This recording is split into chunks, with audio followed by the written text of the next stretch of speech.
अस्सलाम वालेकुम दोस्तों, क्या हाल चला। पीटीआई के चेयरमैन और साबिक़ वज़ीर-ए-आज़म पाकिस्तान इमरान खान को गिरफ़्तार कर लिया है। आज 9 मई 2023 और 2:01 हो चुके हैं।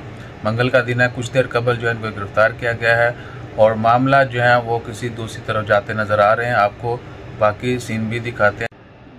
हाँ जी, तो भैया ये कोई जो है ना इंतहाई गलत तरीके से उनको गिरफ़्तार किया गया। बहुत सारे लोग बोलेंगे जी ये है वो है, लेकिन जो कुछ हो रहा है उसका रिज़ल्ट जो है ना वो हमने और हमारे बच्चों ने भुगतना है।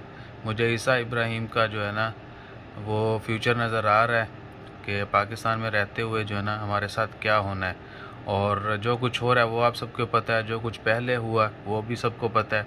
बहरहाल इट्स अ सैड मूवमेंट। अब देखते हैं कि गवर्नमेंट और हमारे पाकिस्तान वाले और जो अदलिया है वो और हम आवाम क्या करते हैं। लेट्स होप फॉर गुड, इंशाल्लाह ताला खैर।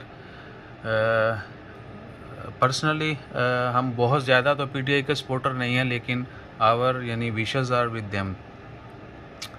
तो वी आर सैड टू, अल्लाह खैर करे।